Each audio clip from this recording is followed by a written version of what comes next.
Oh yes, folks, it's the WC with another one. Another one.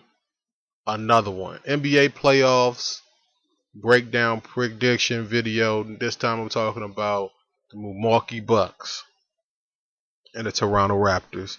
Now, Kyle Lowry just came back from an injury. Okay, great.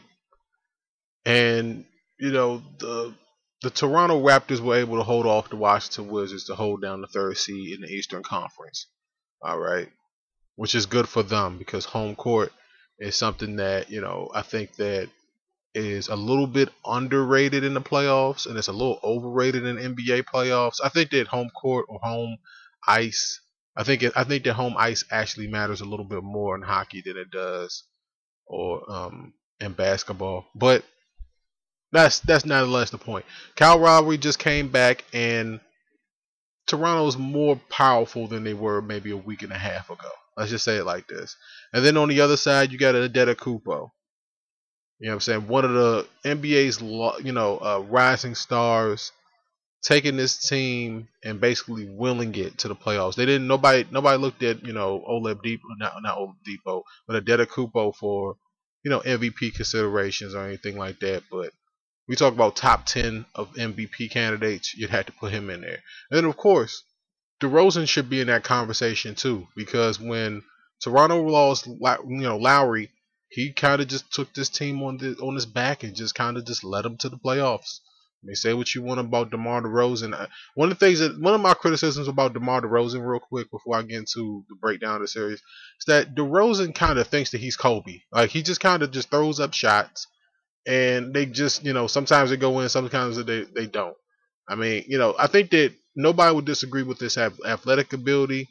It's just that from like his basketball smarts or his basketball intelligence and way the way he shoots. Let's just say it like this: there's a difference between DeMar DeRozan's shot selection and a guy like maybe Khris Middleton or maybe a Bradley Beal.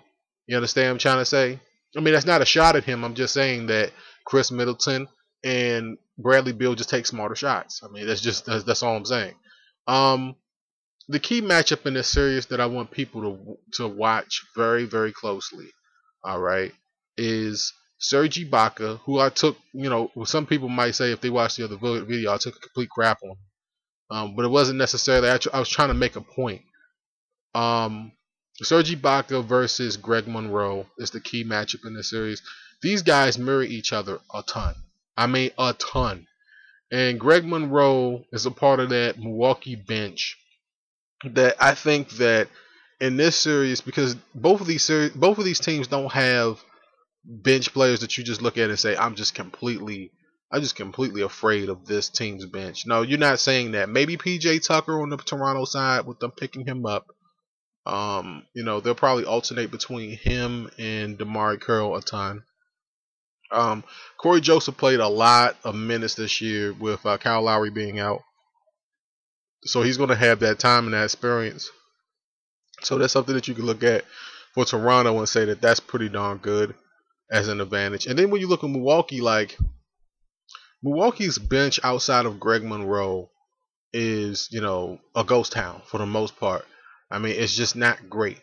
They inserted Malcolm Brogdon into the starting lineup, and Brogdon should be Rookie of the Year. I think that he is one of those guys that just kind of came from out of nowhere, took that that role on this team as the leading point guard, and he's completely outperformed where I thought he was going to be. He's evolving into a good star, averaging about a little bit over 10 points a game, about 8 assists, about a double a game, which is pretty darn good for a player coming in like that, playing with Antetokounmpo. And Antetokounmpo needs help there in Milwaukee. I wouldn't be surprised if Carmelo ends up in Milwaukee. That's just a little bit of a bomb for you guys to kind of think about over the summer. But as far as like who wins this series, man, like on paper, Toronto shouldn't have a problem. They're getting Kyle Lowry back. They got DeRozan. They've got the playoff experience there with Valanciunas down there, down low. They've got the experience. I don't think that Toronto should have too much of a problem, but Milwaukee is long and lengthy. Like if Milwaukee still had Jabari Parker, who got injured earlier in the season, there's no question. I would say that the series goes 7, maybe 6 for sure. Um, but I do think it still goes 6 games because I don't think that Toronto can just bury Milwaukee.